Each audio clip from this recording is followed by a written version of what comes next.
You could win your very own tiny house with Omaze. Stick around to the end of this video to find out how.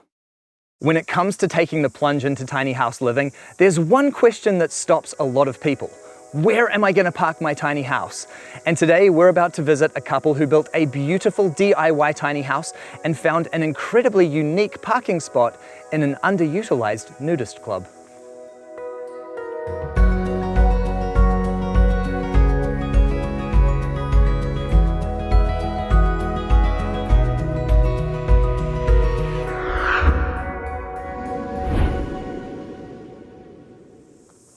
Hi Mariëlle, how are you? Hi, I'm good, how are you? I'm good, thank you, lovely to meet you. And g'day Chris, how you doing, mate? Hi Bryce, how are you? I'm good. Wonderful to meet you, and it is brilliant to see your house. You guys have done such a great job on this. Thank you. Thank you.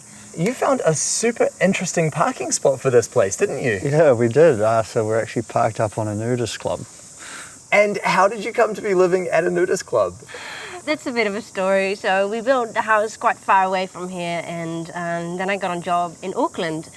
And coming from the Netherlands originally, I kind of wanted to live in nature and have that kind of experience because that was quite unique to us. And the closest that you can do that to the CBD, where we've both got our jobs, is here in the Waitakere. So what I did is I put lots of flyers and post boxes, I think maybe all up 200 or so. And one of the replies that we got was from this nudist club that really needed a little bit of extra income to pay for the electricity. Yeah, so that's why we came to look, and it was actually amazing, really. The spot is fantastic, but you're not nudist though, are you? No, we're not nudist. Not ourselves. So how do you find actually living at a nudist club then? It's pretty chill. Like, obviously the spot that we have here is pretty private, so we actually don't really see the nudists. And because nudism is kind of out of fashion these days, kind of Sunday's their one day that they come, and then every so often during the week. But otherwise we get the place to ourselves. Surely being nude is one of those things that can never go out of fashion, though. Oh, I see what you did there. So, being here at the nudist club, though, I mean, one of the great things about that is that you must have access to all of their infrastructure. Yeah, so they've got a pool, a spa pool, a sauna, clubhouse, tennis court, big lawns, swings and stuff. But yeah, we can use all of that whenever we like, so it's pretty cool. Well, what a great idea, and certainly a nudist club is one of those things that I hadn't thought of as a parking spot, but it has definitely worked well for you guys. And now tell me about the house. This was actually a DIY project, wasn't it? Absolutely, yeah. So built it from a trailer, had the trailer built for us, 3 meters wide, 8 meters long. Yeah, and then built it all at my grandfather's place in Otaki, which is quite cool to spend that time with him. Hang out. He's a builder actually, so he kind of like gave some advice every so often. It's built out of SIP panels, so it's super well insulated. Got like PVC windows and doors, double glazing, so it's super cozy. And then obviously corrugated iron cladding on the outside, ply lining on the inside. Yeah, so 8 by 3 meters, that definitely is quite a sizable house. What was the reason for going into that size? 8 meters is pretty easy just because it's like a good size for towing, length for towing, I guess. 3 meters, we're kind of tossing and turning between the 2.5 and the 3 meter size. Obviously 2.5 is more maneuverable, you can take it on the road a lot easier. But yeah, we just decided that we're probably not going to move it very much, and like that extra half a meter of width just makes all the difference in the way that it feels inside. That's the main reason, I think. Yeah. What was it that made you fall in love with the idea of building and living in a tiny house? What was it that made you really want to do it? For me, I don't know, I've always wanted to like build stuff. Like ever since I was young, I like build tree houses and all this sort of stuff. So I don't know, I just always wanted to build a house, and it was like a really good way to do it. Yeah. Because obviously it's cheap and you don't have to have a mortgage, and because we're not from the same country, it's like we don't want to be tied down to anywhere. So I just wanted the adventure really. Yeah. And I see that you're beekeepers as well. Yeah, so we've got too many hobbies, but yeah, it's a really good spot to have bees because there's so much native bush and different plants, flowering plants and stuff around, so it makes really tasty, flavoursome honey. It's just a bit of a fun project to have on the side. Yeah, you should try some. Make your own honey. Absolutely, I would love to try some. Well, the house looks really cool. I'm super impressed with the creativity in finding this parking spot, and I am super intrigued to see what you've done on the inside. Can we take a look? Awesome, let's go. All right, after you. This place looks great. Walking in here, the whole home really just opens up in front of you, and it actually feels like quite a large space, doesn't it? Yeah. You can see why we don't have any trouble living here. Absolutely. And having this large entrance area really helps the place to feel quite expansive as well, because you're not closed off anywhere in this space, are you? Yeah. No, absolutely. And I guess you could say in a way that we don't need this entire space. It's not like we do anything specifically with it, but it just makes it feel so much bigger. For example, if you do need to put up some washing, you've actually got space to do that as well. I think for us, just to have that extra space was just really, really good and kind of fitted our needs. And then over here we have your lounge space. Yeah, so we spent a lot of time on this couch actually, which is quite good. You can sit in the corner there and kind of look out both windows, which is quite nice at the bush. And yeah, it's pretty practical. Play games here. It's quite big, I guess. People can sleep here if they stay over. Yeah, and sometimes also what we do is we've got that tabletop there, so we can put that here and have people around and play games with about 6 or 7 or 8 friends.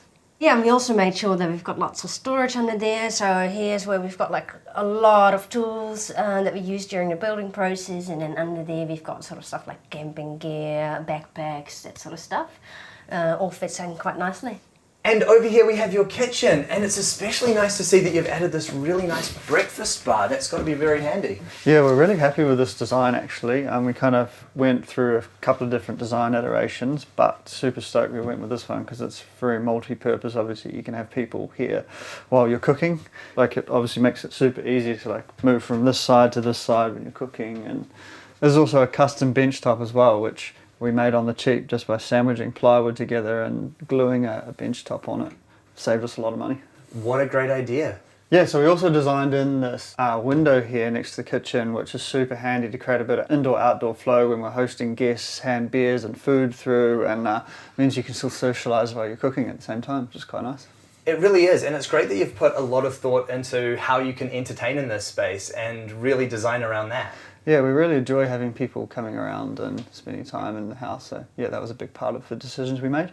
And I really like what you've done here with the light fitting. That's an excellent touch. Yeah, we were running out of money at the end of the build and had some leftover plywood, so sandwiched a few bits of plywood together and put this light in the middle, which works quite well. Very clever. Yeah.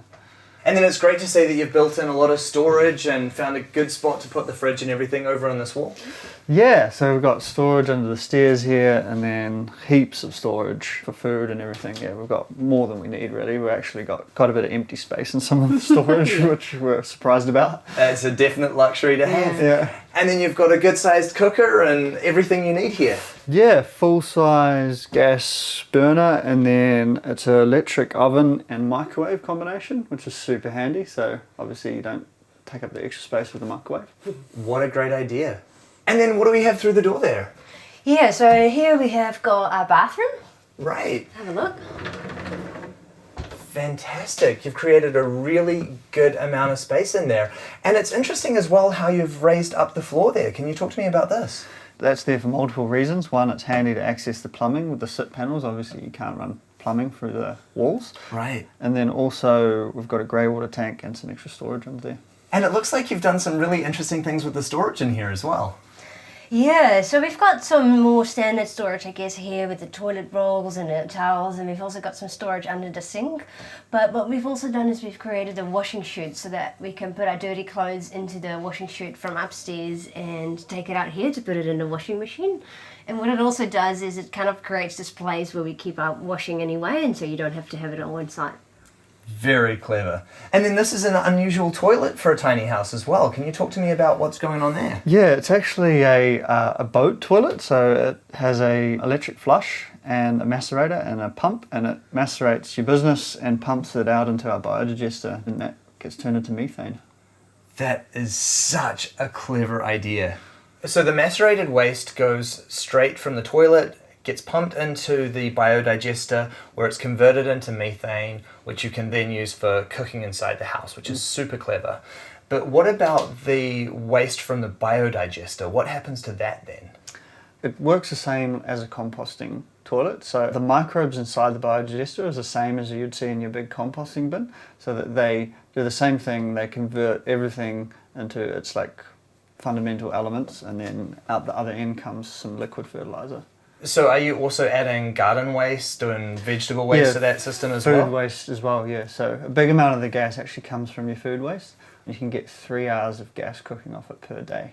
That is very, very clever. What a great system. And I love that you've been able to find a really, really good solution for not only taking care of waste and treating that waste safely, but also making that waste really useful in your home. That's amazing.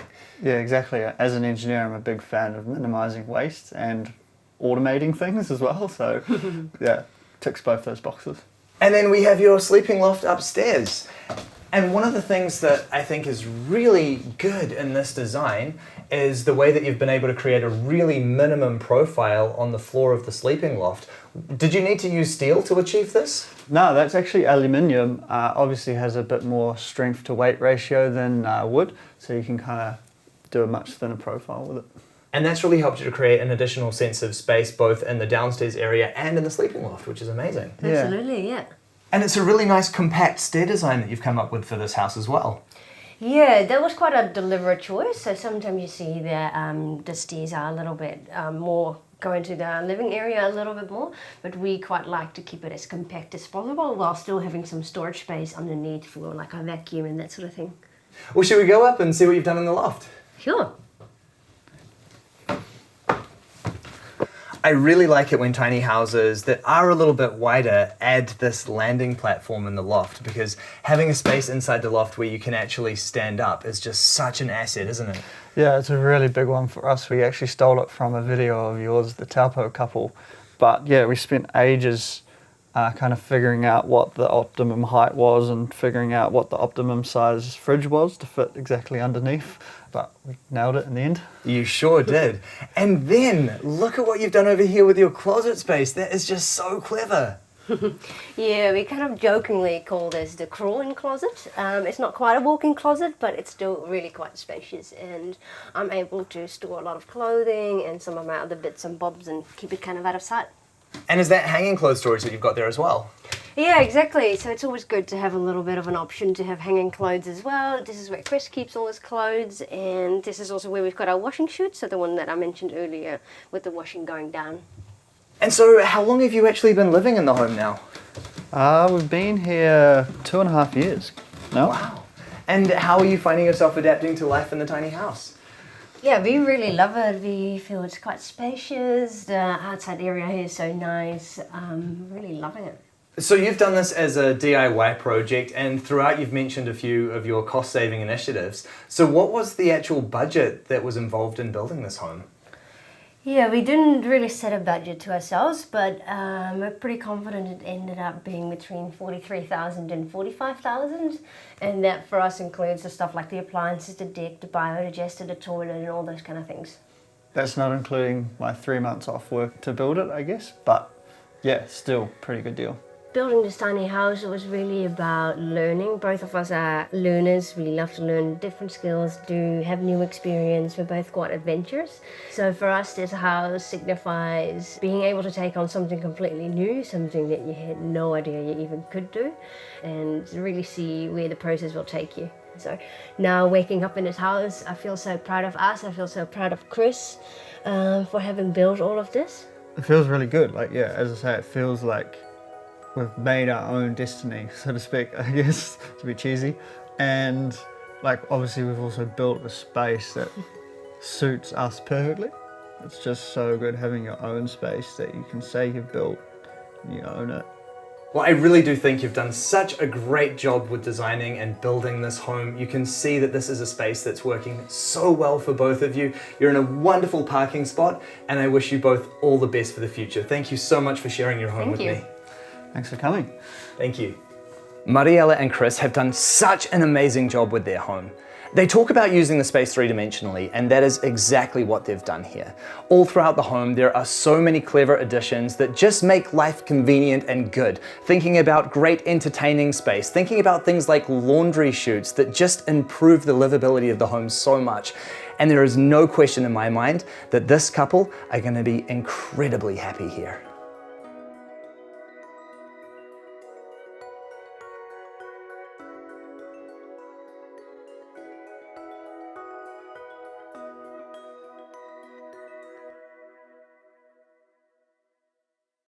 Thanks to Omaze for sponsoring this video. If you have ever dreamed of winning your very own tiny house, then now could be just the chance to make that happen.